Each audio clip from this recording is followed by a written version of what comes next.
సునాద స్వరము ఏప్రిల్ 18. యెహోవా కొరకు నేను సహనముతో కనిపెట్టుకొంటిని. ఆయన నాకు చెవియొగ్గి నా మొర ఆలకించెను. నాశనకరమైన గుంటలో నుండియు జిగటగల దొంగ ఊబిలో నుండియు ఆయన నన్ను పైకెత్తెను.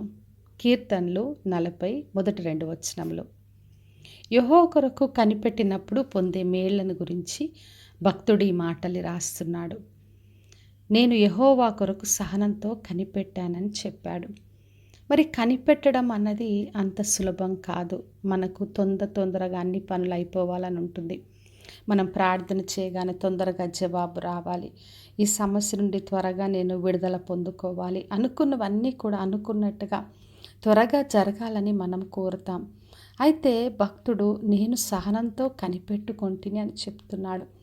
మరి దేవుడి కొరకు కనిపెట్టాలంటే ఎంతో సహనం కావాలి. ఆ సహనంతో ఆయన కనిపెట్టినప్పుడు దేవుడు ఆయన మొరను ఆలకించాడు. ఎప్పుడైతే మనం దేవుని వైపు చూస్తూ కనిపెడతామో దేవుడు మన మొరను ఆలకిస్తాడు. నాశనకరమైన గుంటలో నుండి ఆ చిగట దొంగ ఊబి నుండి ఆయన పైకెత్తుతాడు. మరి ఎటువంటి నాశనకరమైన తెగుళ్ళైనా ఎటువంటి ఊబి వంటి స్థితి అయినా దేవుడు మనల్ని పైకెత్తుతాడు. నా పాదములు బండ మీద నిలిపి నా అడుగులు స్థిరపరచని రాయబడింది.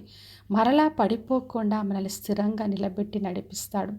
మన నోట ఒక కొత్త కీర్తనను, ఒక కొత్త స్థుతిని దేవుడు మనకు అనుగ్రహిస్తాడు. ఎప్పుడైతే మనం దేవుని వైపు చూస్తామో, దేవుని కొరకు కనిపెడతామో, అప్పుడు ఈ మేళ్ళన్నీ కూడా మనం పొందుకుంటాం. లూకాసు వార్త 18వ అధ్యాయం 7వ వచనంలో యేసుప్రభు ఈ మాటలు చెప్పాడు.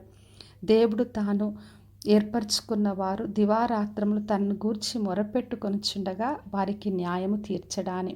మరి మన ప్రభు మనం మొరపెడుతున్నప్పుడు ఆలకించే దేవుడు, మనకు న్యాయం తీరుస్తాడు, మనకున్న సమస్యల నుండి విడిపించే దేవుడు.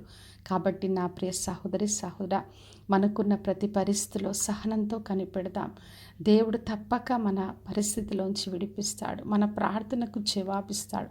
ఎటువంటి నాశనకరమైన తెగుళ్ళైనా ఏ పరిస్థితిలో ఉన్నా, ఎటువంటి స్థితి అయినప్పటికీ కూడా దేవునికి అసాధ్యమైంది లేదు. కాబట్టి విశ్వాసంతో ప్రార్థించినప్పుడు ప్రతి సమస్య నుండి ఆయన విడిపించి మనము ఆయన స్తుతించలాగున ఆయన మనకు గొప్ప కార్యాలు అనుగ్రహిస్తాడు. ప్రార్థన చేసుకుందాం. పరలోకమందున మా తండ్రి, మా దేవ, ఈరోజు ఇచ్చిన వాగ్దానం కొరకే వందనాలు. ప్రభువా, మేమందరం కూడా సహనంతో మిమ్మల్ని కనిపెట్టుకొని మీ నుండి గొప్ప కార్యాలు పొందుకునే కృపను మాకందరికీ అనుగ్రహించమని యేసు నామములో అడిగి వేడుకొంచున్నాను తండ్రి. ఆమెన్. ఈ శుభవచనము వినుచున్న ప్రతి ఒక్కరి జీవితంలో నెరవేర్చబడునుగాక. నేను మీ ప్రియ సహోదరి మంజులా చరణ్.